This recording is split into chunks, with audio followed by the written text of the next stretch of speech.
Welcome back to A Dog's Devotion, the podcast where we celebrate the incredible bond between humans and animals and explore the ways they shape our lives, our hearts, and even how we navigate loss. One of the hardest conversations any family will ever have is about death, whether it's the loss of a beloved grandparent, a cherished friend, or the family dog. Grief doesn't come with an instruction manual, especially for children. As adults, we often struggle to find the right words, hoping to protect children from the pain, when in reality, they may simply need honesty, reassurance, and a safe place to ask questions. Today's guest has dedicated her latest book to helping families have those difficult conversations with compassion and understanding. Joining us today is award-winning writer, director, producer, and author, Diane Namm. Her beautifully written children's book, What Happens After, gently explores death, grief, love, and the many questions children naturally ask when someone they love dies, whether that someone has 2 legs or 4. If you have a child that is currently dealing with the loss of a loved one and you need some answers, then this conversation is for you.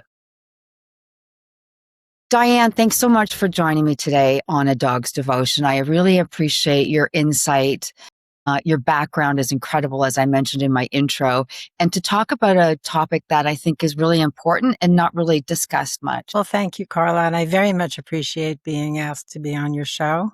I think you do a lovely job, and Thank you. I think it's really important. I think it's a really important and yet underserved element. I agree. So what inspired you to write What Happens After? Well, in quick succession, we had a number of deaths in our family. And whenever I'm trying to process something, and also for the children in our family, we turn to books. And at the time, there was very, very few books that were appropriate, either for children or for adults, in terms of trying to process grief. And so whenever I feel like there's a void in a particular subject, I try to address it. And so that was the beginning of What Happens After. Right. So it was from personal experience then that you decided that this needed to be written. Yes. Do you think that, I've dealt with death, humans and pets, and it's horrible, the loss and the grief, and people don't talk about it.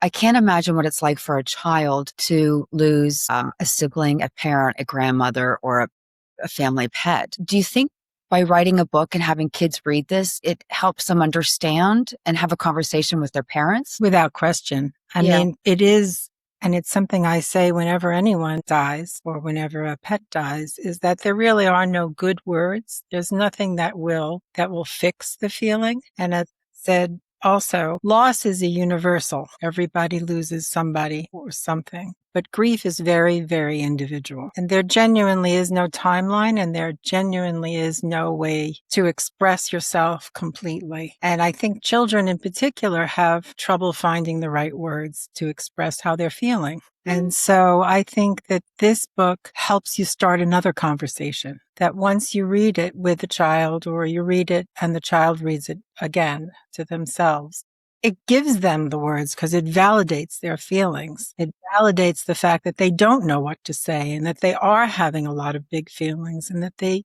don't have a way forward, and they shouldn't be expected to, get over something on a timeline, whether it's a pet or a person. Yeah, I The find loss is what matters. Yeah. And Diane, I find that the more people I talk to on the show about loss and grief, as you said, it's very individual. Everybody's different. Everyone handles it differently. We cope with it differently. And what's so funny is that it's so universal, but nobody discusses it. Nobody talks about how to deal with it. Well, I very specifically did not make it a religious kind of text. I did not make it any kind of, because it's a beginning conversation. If your family happens to ascribe to a certain religion, and that religion has a way of explaining what happens after, then this at least starts that conversation. It gives you a jumping off point. But if you don't have any kind of religious or explanation for things, it gives you the opportunity to at least talk about the fact that you and the child are having the same feelings often. And this gives you a way to communicate that, because there's nothing that validates a child more than to say, I feel that way too. I understand how you feel, because that's my experience also. And I think that a lot of adults, because they are involved in their own grief at the time, don't get the chance to say that, don't get the chance to say, this is what I'm feeling. They try to push it away. They try to pretend to be strong, or they try to decide that, society requires them to keep going. And a child sees that and doesn't understand what to do with their own feelings. So this book gives both adult and child an opportunity to validate each other's feelings of grief and to not have expectations of when that grief ends, but to also give them a way to sort of find joy as they go through life, even while still maintaining the fact that they've lost somebody and something important. The title itself, I love. What happens after is really one of life's biggest questions. Why did you choose that title in particular? Because as you say, I think what happens after is in fact the thing. So I think that what happens after has a double-edged meaning, because it's not what happens after to the person you've lost. It's what happens after to the people left behind. And I think that's the thing that you need to deal with, because what happens after to the person is irrelevant because they're not here. It's only what's important is the people left behind and how they react and respond and move forward and process the grief that they're feeling. So that's why I chose it, because it's really a function of both entities, what happens after. I think a lot of parents worry they'll say the wrong thing. Maybe that's why they don't discuss it with their kids. Sure. What advice, because you've been through it, you wrote the book, what advice would you give parents who really have to have that difficult conversation? Well, I mean, I think that first of all, to ignore it is to create an unhealable wound, because then there's no way to express anything. If you were to cover up an open wound and you wouldn't, and you don't, dress it and you don't clean it and you don't explore what's wrong there, it gets worse. And children are stronger than you think in terms of being able to discuss things. It's when you don't discuss things that I think it's worse for them, because then they think, well, maybe I'm the only person who feels this way. And so if I'm the only person who feels this way, there must be something wrong with me. If they happen to, for whatever reason, feel whatever kind of guilt might be involved, and believe me, there's no reason for a child to feel guilty, but yet sometimes they do. Like they think to themselves, maybe I didn't help her enough, or maybe I didn't take care of her enough, or maybe I didn't do what I needed to do. It's the sort of thing that you need to start a conversation to make sure that they don't, in fact, feel that way. And I don't, even for adults, there's no reason to not talk about something, even if it hurts to talk about it, because at some point it will help. Listen, I agree. I've talked about Max's death constantly for the last, it'll be 2 years coming up in a couple weeks, but it certainly makes me feel better talking about it. But I'm an adult, and it was still really difficult. So I can't imagine what it's like for a child. Do you think, in saying what you just said, children grieve differently than adults do? Or is it the same? Or do we feel the same? Like I always feel guilty. Did I do enough? I should have seen something. What did I miss? Like you carry that guilt with you, I think, forever. I mean, I still carry that guilt. So we grieve the same? I don't think that they grieve differently. I think that the degree to which they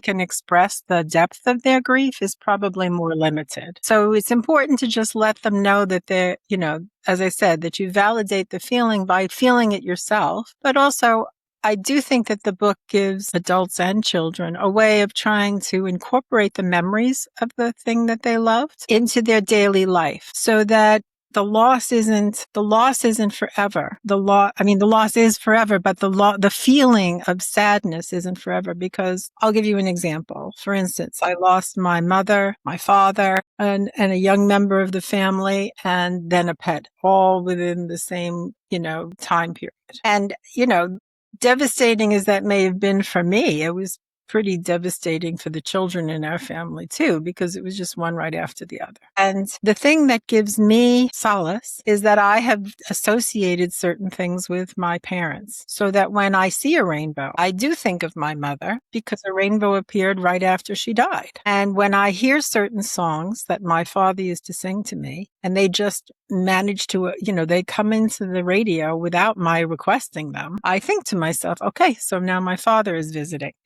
It's not a religious thing. It's just a solace thing. And I think that children if they get that, if you can say my aunt loved butterflies. So when I see a butterfly, that's my aunt. That's a way of bringing them into your life going forward. Still missing them, but understanding that there's a way of still connecting to them. Because I think it's the connection that we grieve more than anything else. Yeah, you talk about seeing signs, I believe in that too. I think it's just a comfort for me. So if I see a hummingbird, it's Max is coming by. I had a dragonfly that was flying over my head the other day when we were out for dinner, and then it sat on the back of my chair. And my partner said, guess who's visiting you right now? It's like, it was Max.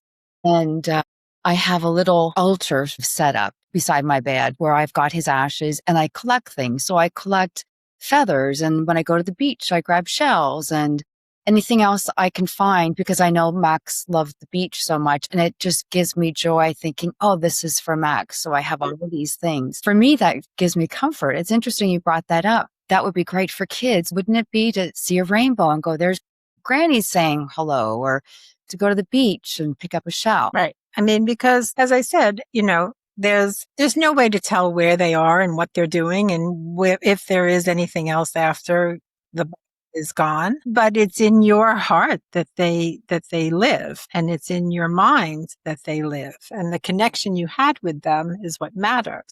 I mean, I have my dog's ashes as well, and I put it right where he used to sit outside by the front door. And that when I go back and forth, it's like he's there, but he's not. The corporal is not there, but his ashes are and his spirit is. And that makes me, feel better. And that's really what Happens After tries to do. I had the actress Catherine Ross record the audio version. I read that, which is incredible. She very kindly offered to do it. And honestly, her voice reading it is kind of like the verbal hug that the book was intended to provide, because really I can't stand to see people suffer. And so I created the book in order to try to help people get through the suffering that they feel immediately thereafter. What's the response been? I've had very many lovely reviews. Kirkus Reviews has reviewed it, and a bunch of others, and we just we were a finalist in the 2026 indie book. Lovely. Oh, yes. Now, the illustrations in the book I thought were really great as well. Thank you. I think she's wonderful. Yeah, she did a great job. I come from children's book publishing, from standard publishing, and I've had a lot of books published over the years, and I used to work at major publishers as well when I lived in New York. And I just decided this book was too important to me to worry about whether standard publishers would like it, because it's a hard subject, and the reason there's a dearth of material out there is because it's a hard subject. Yes. So I decided what I would do is self-publish. This is only one of 2 books that I've ever self-published. All the others have been done by major publishers. And but I hired a team to work on it, because I understand that I'm not the sole arbiter of what's appropriate. And so I hired a very experienced children's book editor. I hired a very experienced children's art director, and she found this illustrator based on the information I'd given her about what I wanted to see. And this team of illustrator, art director, and book editor worked so hard. It took over a year for us to get it completely right. And so this illustrator really did a fabulous job of bringing her own sensibility to the words that I'd written. And both the editor and the art director did such a wonderful job that it surprised me how well it came out, because it was really, really great. And I think they're all very proud of their involvement with it as well. And that's why I think it is as well reviewed as it is. And it's won a couple of other awards as well.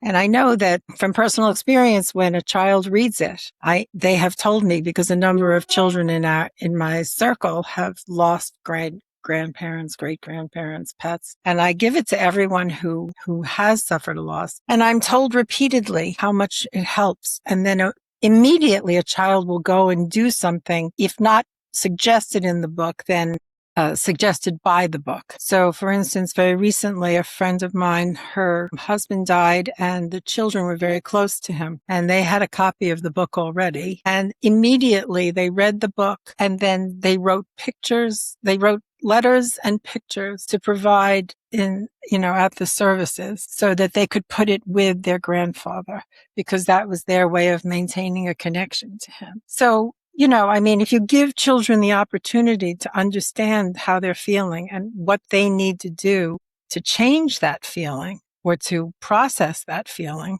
they'll take that opportunity, whether it's for a pet or a person, because the loss is the same. The feeling of connection is gone, and there needs to be a way to sort of work through the fact that you can still remain connected, even if the person or the pet is no longer living. So, see, you've given the book to kids quite often and had great response from the kids, and it must give them a deeper sense of understanding of what's happening, and they can validate their feelings a little bit and maneuver the grief and the loss that follows. And of course, because I wrote it for the children in my family, they know that I've also written it, they believe I've written it for them too, because they know me. And so that to me is everything, is that they understand that even if I'm not actually with them physically, I'm trying to give them a way to process their feelings. And that matters tremendously to me because the personal connection between me and the reader is very, very important to me. When you decided to write this book, were you writing it specifically for children of a certain age or just people and children and adults combined? Like, was there a certain demographic you were going after? Well, I very specifically wrote it for the children in my family. And I'm not comparing myself to Shel Silverstein because I'm not in his league of writing. But, The Giving Tree is for all ages because on some level, you understand that everyone has a basis for this universal feeling. And so even though it is targeted to children and because of the illustrations, it looks like a children's book, it is most definitely for anybody who's suffered a loss and hasn't figured out a way to get through the grieving process. And I have, in most of my career, when you write something, you write it for the reader as well as for the listener. And so if you're writing for children, you're still writing for the adult who's reading to the child, as well as to the child who can read on his or her own. So I try to make things matter to all ages, but of course, artwork seems to determine that it goes specifically to a specific age. But I personally enjoy artwork, children's illustrations, regardless, and always have, which is kind of why I ended up in that field to begin with. So I think the short answer is I wrote it for all ages, but most people perceive it as a children's. Yeah. From your experience, Diane, from writing the book, from the death of your own family members that you have, are there certain words or phrases that adults should maybe avoid, such as saying someone has gone to sleep or they're gone away, or, some people use certain phrases that kids, they think it's making it easier for kids, but in fact, are they doing it or are they just sugarcoating the whole situation? Well, in my experience, it's not even so much that it's sugarcoating as it's confusing. Confusing, yeah. I think you create a fear of going to sleep because if they are sleeping and they don't wake up, could that happen to me? So it doesn't, children can take the fact that you say the word died. I don't think that's any scarier than telling someone they went to sleep. They didn't wake up. Children have enough trouble oftentimes falling asleep. Why add something else that's confusing to that mix? That's right. So I don't believe in euphemisms as far as death goes. The dog didn't go to sleep and die. He go to sleep and now he's gone. And the dog didn't run away and is never coming back. The dog's dead. And you have to sort of accept the fact that you have lost this extremely important feeling of connection to this animal, and that maybe you'll be able to get a feeling of connection to another animal, but it doesn't mean you forget the old one. Just like you don't forget, that your mother died. You don't get a new mother. But, there are people in your life who then substitute the feeling of connection in the same way, or at least similarly. So I don't think there's any point in pretending that it's something other than what it is. Yeah. And I I do agree. think you then create a whole nest of other problems when you refer to something So you think. true. Yeah. And don't you think kids will carry that forward as they get older? I mean, their first experience when they're young, I know friends of mine who's had a dog since before they got married, and then the child, comes into their life, she gets pregnant, they have the dog, the baby, and then, unfortunately the dog passes when the child is young. So for many kids, losing the family pet is their first experience with death. I think the way the parents handle it is important, not only then, but for them as they grow older. I agree. And I Yeah. think that, and I also think that, when somebody says, well, it was just a dog. I was just going to ask you that because I hear that from some people too. It's like, well, it was just a dog. That's I not think, true. right. I think that they just don't understand Yeah. that's, it's, even if they say it was just a turtle or it was just a snake or it was just a hamster, it doesn't matter what the form of connection was. And it doesn't matter whether it means anything to the person who's saying something like that. It was important to that person, and that's what you honor. And however you need to process that loss and figure out a way to sort of incorporate the loss into your memories and into your heart and into your daily life, whatever you have to do, whether it's you make a model of the lost pet, or you make a painting, or you make an album, which is something I did for the children in my family when they lost their pet. I made a photo album of all the pictures I had taken over the years of that particular pet. And, I put it together and gave it to them so that they could look through it whenever they were missing the pet. And, that doesn't bring the pet back. And it doesn't mean that, you're constantly reminding yourself about the pet to make yourself sad. It's just a way of remembering the times that you had together. And then, when you're ready, you move on to another connection with another animal. Is there a way, or how can adults recognize when a child may be struggling more deeply with loss than what we think? Are there signs that parents should be looking for? Well, I think that I'm not a psychologist. I mean, I've read a lot of things and I've experienced a lot of things, but I am in no way an expert, and I would not even deign to pretend that I am. I think every adult has a responsibility to understand that their own grief, if they're feeling it, then the child is feeling it. And if the child is in some way expressing or not expressing their grief in a way that moves them forward at some point, then I think that they should probably seek professional help. There are counselors and grief therapists and psychology books about grief that maybe they might want to read. I don't know what's the best thing for a specific person's, but I do know that if you see that a child is not able to somehow move forward with joy at some point, then there's obviously something going on that needs to be addressed. And my book will not be enough to deal with that. But your book certainly is a great starting point and a great resource for parents and children. Yes. And I know that a number of grief counselors and grief therapists have reached out to me to tell me how useful it has been for them, because it also becomes a starting point for a conversation with children who are already in their grief therapy sessions and who have been difficult to reach or to have them speak. So they'll use that book as a way of launching into their own, the child's feelings, or as a starting point for the child to express feelings. That must make you feel fantastic that you're helping. And that sort of brings me back to my next point, is that do you think books play a role in helping children process difficult emotions? And you basically just answered my question. If therapists are using your book to start the conversation with kids going through this difficult emotion and process. And I also wanted to say that empathy is a very underrated skill set. I think that oftentimes, because empathy takes both thought and time, it's not valued in a way that it used to be. And I really feel that this book is about generating empathy among people who are feeling badly about loss. Whereas I think in a lot of circumstances, people are just more willing to dismiss these feelings and say, well, move on. It's time. Don't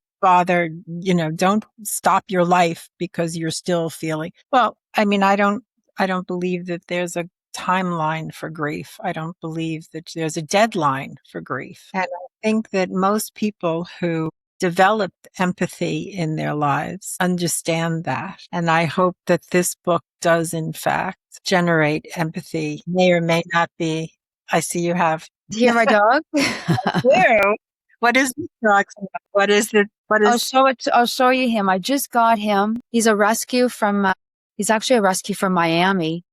Really? And he's a little Yorkie. He's 6 years old. But it was finally time for me. We were talking about time and how long you give yourself, and we're all different. It took me almost 2 years to be ready to get another dog. Sure. And now you have. And now I have. That doesn't mean I forgot Max. I still have his altar, and I still collect rocks and feathers, and he still visits with the hummingbirds and the dragonflies. But this has filled my heart in ways that it was broken. Yep. And I think that's wonderful. I'm so glad. And honestly, no one could have told you how long it was going to take you. Just like you can't tell a child time to get over it. It happens, and it takes as long as it takes. And I think the development of empathy about grieving is an important thing to amplify and to emphasize. And I think that that's what the book is for too. Yeah. It's to provide empathy where you may or may not have that ability. Do you hope that your book, What Happens After, makes children feel or think after they read it? They don't even have to, parents can read it. If the child is young enough where they can't read, they can still look at all the illustrations, which we've talked about, and they're beautifully done. What do you hope they take away from it? I hope they take away from the fact that, every loss matters, and every feeling that you have about that loss matters, and that at some point your feelings will be different, that you never forget or lose the feeling that you have lost a connection to something, but that in going forward and honoring the memory of the person or the pet that you've lost gives you the opportunity to find new connections and go forward from there while still keeping the loss in your heart. That honoring them and believing that their energy is around you, and that they end up in somehow around you, in a feather or a butterfly or a dragonfly or a rainbow, that means that you still remember them, and that the way you related to them is something you remember, and then it's something you take forward and connect with other people. If a child asked you today, will I ever stop missing my dog? What would you say? I would say that you will miss them differently. At first it's a very open wound, and it's very, very tender, but that over time, and as new connections form, it doesn't hurt as much. It doesn't mean that you don't feel it, but it doesn't hurt as much. I think that's an important message that all families should listen to, because their feelings are real. They're justified, right? Yes, I believe so. Mm-hmm. If you could leave every family with one message about grief, what would it be? I think the message would be is that you're not alone, that it happens to everyone, and that you're entitled to feel the way you feel for as long as you need to, and that someday you will feel less pain and you will move forward with joy, and that the memory of what you had will inform the future that you eventually create. But again, I'm no expert. No, I know you're not, but you've written about it. You've gotten great response. Your book has helped many people. Therapists use it to start with kids, as you mentioned, and you have experience. So I'm always interested to hear what your thoughts are and what you think. Well, thanks. I appreciate it. But you're like living proof of the fact that, move on with joy, but you don't forget. Right. You don't forget. I think that's you never. Well, no, you can't. You don't forget. You never do. I mean, my mother messaged me yesterday because her second husband passed away. She said, "Oh my gosh, it's been 15 years since Jim passed." It's like, wow, that's right. It's been 15 years already. So you never forget, those dates are embedded in your mind. I still remember the day and time and where I was with Max and with Jim and other people. I mean, this sounds crazy, but I just watched something with Elvis in it the other day. I thought, I remember the day Elvis passed away. I remember what my mom did. I remember where we were living. I remember my mom going to the record store to buy all his LPs because the king was dead, so it's something that you don't forget, but you're keeping their memory alive. I think in some ways I keep Jim's memory alive. I keep Max's memory alive, and everybody who's grieving or have lost somebody can and does do the same thing. I think that's important. I agree. Yeah. I agree. I love your book, and that's why I reached out to you, because I really wanted you on the show, because we talk about grief and loss a lot with adults and how adults deal with it. But I've had so many people reach out and say, what about my child? Like, I don't know how to deal with it with my child. So I think this is a great tool for parents to use with their kids. So where can people find your book? You can order it online, either through Amazon in hardcover and paperback and audiobook and email and ebook. You can do that through bookshop.org, which would support independent booksellers. So there's that. That's good. And then you can also, there's a friend of the author discount that I offer on the website that's in the book, which says what happens after, all run together lowercase, .store or .shop. Mm-hmm. And you can order it there. Only the hardcover you can order, but you can order it at a discounted rate. Well, that's fantastic. And I love that it's a book, because I find that people don't read books as much as they used to anymore, especially kids. They're always on their phone, right? So to have something tangible in your hands that you can read, you can see the photos, not the photos. I mean the illustrations. Illustrations. You can also do it at Barnes and Noble, by the way, or any bookseller. I mean, they can order. Okay. Well, Diane, thank you. Thank you for sharing your heart with us today and sharing your passion and your experience and your love of writing and the book itself. It's beautiful. Well, thank you. And I agree with you that there's not enough reading happening, and feel like reading is everything. I just picked up, and I always have to have a book on me, right? I love sitting around and reading a book, and for parents to teach their kids that and pass that on, I think is special too. I just think it's a lost something over the years. Yes, I agree. And as I said, whenever I'm trying to process something, I always look for the book about it. And I hope that this is the book people find when they need it. I hope so too. And I hope we're letting people know there is a book out there to help you deal with it. And it's called What Happens After. All right, Diane, thank you so much. I will let you go. I appreciate you so much and everything that you've done. Well, thanks, Carl. I feel the same about you. Okay, thank you. You have a great day. You too. Take care. Bye. Well, thank you to my guest, Diane Namm, author of the children's book, What Happens After, for joining us today. Here at A Dog's Devotion, we often say that dogs teach us some of life's greatest lessons. They show us how to love without conditions, to live in the moment, and perhaps, most importantly, that even though goodbye is inevitable, the love we share never truly ends. To our listeners, if today's conversation resonated with you, or if you know a child who is coping with the loss of a loved one or a beloved pet, What Happens After is a thoughtful and compassionate book that can help start those important conversations. Thank you for listening.